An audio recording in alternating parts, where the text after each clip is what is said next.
Pelaksanaan Akta Baharu Suruhanjaya Pencegahan Rasuah Malaysia SPRM, kesalahan rasuah oleh organisasi komersial ataupun liability corporate. Pada 21 Mei 2020, Jabatan Perdana Menteri telah mengeluarkan satu kenyataan media berhubung dengan pelaksanaan peruntukan liability corporate yang kekal dilaksanakan pada 1 Jun 2020.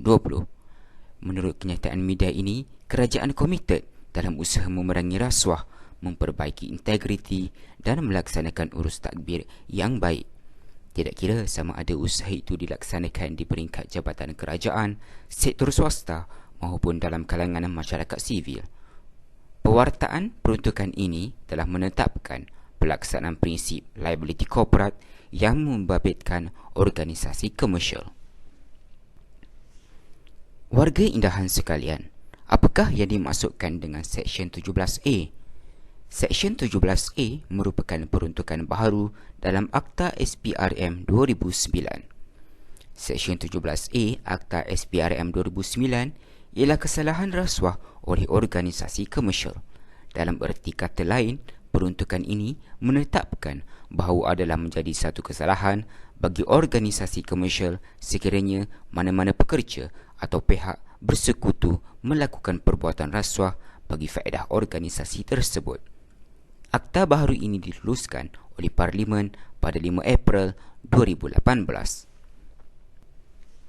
Akta ini juga digubal bagi memenuhi obligasi antarabangsa yang termaktub di bawah artikel 26 Liability of Legal Person di bawah United Nations Convention Against Corruption ataupun UNCAC, di mana ia menekankan kepada kaedah bagi menghalang aktiviti kesalahan rasuah.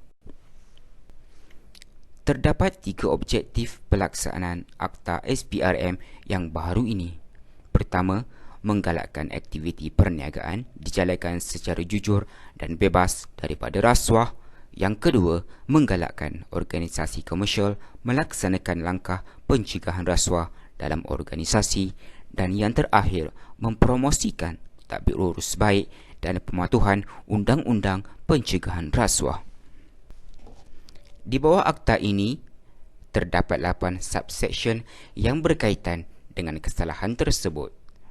Subsection (1) Kesalahan. Suatu organisasi komersial melakukan kesalahan jika seseorang yang bersekutu dengan organisasi komersial itu secara rasuah memberikan, bersetuju untuk memberikan, menjanjikan atau menawarkan kepada mana-mana orang suapan sama ada bagi faedah orang itu atau bagi faedah orang lain dengan niat satu, untuk memperoleh atau mengekalkan perniagaan bagi organisasi komersial itu, atau yang kedua, untuk memperoleh atau mengekalkan faedah dalam menjalankan perniagaan bagi organisasi komersial itu. Subsection (2) Hukuman. Mana-mana organisasi komersial yang melakukan kesalahan di bawah seksyen ini apabila disabitkan boleh didenda tidak kurang daripada 10 kali ganda jumlah atau nilai suapan.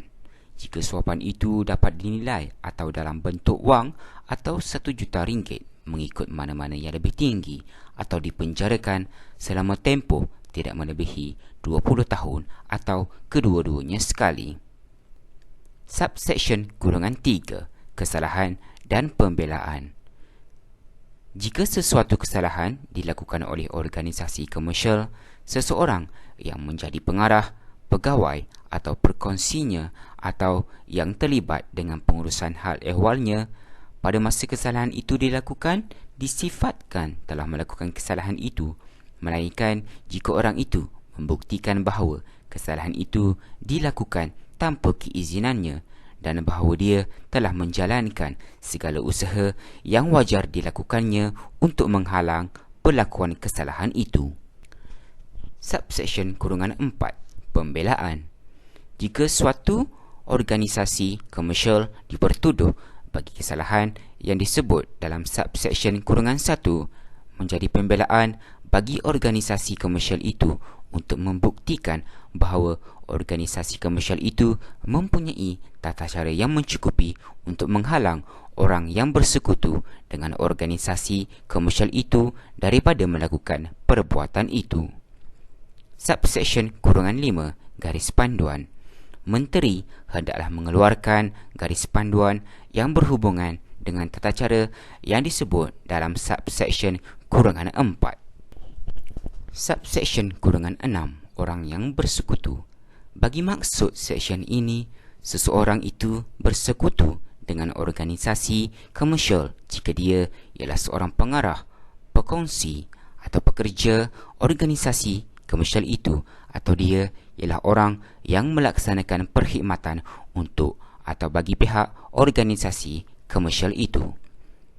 Subsection -7 persoalan fakta. Persoalan sama ada seseorang melaksanakan perkhidmatan untuk atau bagi pihak organisasi komersial atau tidak hendaklah ditentukan dengan merujuk kepada semua hal keadaan yang berkaitan dan bukan hanya dengan merujuk kepada sifat hubungan antara dia dengan organisasi komersial itu. Subsection -8 definisi organisasi komersial. Bagi maksud seksyen ini, organisasi komersial artinya suatu syarikat yang diperbadankan di bawah Akta Syarikat 2016 ataupun Akta 777 dan menjalankan perniagaan di Malaysia atau di tempat lain. Suatu syarikat di mana jua diperbadankan dan menjalankan perniagaan atau sebahagian daripada perniagaan di Malaysia. Suatu perkongsian di bawah Akta Perkongsian 1961 ataupun Akta 135 dan menjalankan perniagaan di Malaysia atau di tempat lain, atau yang merupakan perkongsian liability terhad yang didaftarkan di bawah Akta Perkongsian Liability Terhad 2012 ataupun Akta 743 dan menjalankan perniagaan di Malaysia atau di tempat lain, atau suatu perkongsian di mana jua ditubuhkan dan menjalankan perniagaan atau sebahagian daripada perniagaan di Malaysia. Untuk makluman warga Indahan, bagi membendung salah laku di bawah akta baharu ini, Pusat Governance, Integrity dan Anti Rasuah GIACC telah mengeluarkan garis panduan tata cara mencukupi. Garis panduan ini dikeluarkan selaras dengan subsection -5 Seksyen 17A Akta SPRM 2009. Objektif garis panduan ini adalah untuk membantu organisasi komersial memahami kaedah pelaksanaan tata cara mencukupi yang boleh dilaksanakan bagi mencegah berlakunya rasuah yang berkaitan dengan aktiviti perniagaan. Garis panduan ini diwujudkan berasaskan 5 prinsip utama yang boleh dijadikan asas rujukan oleh organisasi komersial untuk melaksanakan apa-apa polisi, prosedur dan langkah kawalan berkaitan anti rasuah yang bersesuaian ke arah mencapai matlamat mempunyai tata cara mencukupi. Prinsip tersebut dikenali sebagai prinsip-prinsip tata cara mencukupi ataupun trust. Prinsip pertama ialah top level commitment ataupun komitmen pengurusan atasan. Prinsip ini merupakan prinsip daripada tone from the top. Prinsip ini dilihat boleh menjamin kepada stakeholder bahawa organisasi akan mematuhi sepenuhnya undang-undang dan peraturan yang berkuat kuasa. Dalam pada masa yang sama, pengurusan atasan juga perlu untuk memantau tahap integriti dan tadbir urus organisasi seperti menyediakan bajet dan sumber manusia yang mencukupi dalam usaha pencegahan rasuah. Prinsip kedua ialah analisa risiko. Penilaian risiko rasuah seharusnya dijadikan asas kepada usaha anti rasuah organisasi. Organisasi hendaklah melaksanakan penilaian risiko rasuah secara berkala dan apabila terdapat perubahan dalam undang-undang atau keadaan melalui pengenalpastian risiko, analisis, penilaian dan memberi keutamaan kepada risiko rasuah dalaman dan luaran bagi organisasi berkenaan. Hasil penilaian risiko ini seharusnya dijadikan asas oleh organisasi untuk mewujudkan proses, sistem dan kawalan yang diluluskan oleh pengurusan atasan untuk mengurangkan risiko perniagaan daripada terdedah kepada unsur rasuah di samping berupaya untuk menambah baik sistem dan prosedur yang lemah. Analisa risiko juga termasuk pihak luar yang bertindak bagi pihak organisasi komersial. Prinsip ketiga, pelaksanaan langkah kawalan ataupun undertake control measure. Organisasi komersial perlu mewujudkan langkah kawalan dan kontingensi yang munasabah dan bersesuaian dengan sifat serta saiz organisasi bagi menangani sebarang risiko rasuah yang berbangkit daripada kelemahan dalam rangka kerja tadbir urus, proses dan prosedur organisasi. Dalam pada masa yang sama, organisasi komersial perlu mewujudkan dasar dan prosedur yang merangkumi perkara-perkara berikut. Pertama, mewujudkan polisi syarikat mengenai rasuah, melaksanakan segala usaha yang wajar ataupun due diligence, menggalakkan pelaporan aktiviti rasuah, hadiah dan kerajaan, sumbangan dan penajaan termasuk sumbangan politik, bayaran pemudahan ataupun facilitation payment, memastikan polisi, prosedur dan inisiatif anti rasuah didokumentasikan. Dalam hal ini, kesemua dasar organisasi perlu disahkan oleh pengurusan atasan, sentiasa dikemas kini, mudah didapati secara umum dan sesuai diguna pakai di mana dan bila ia diperlukan.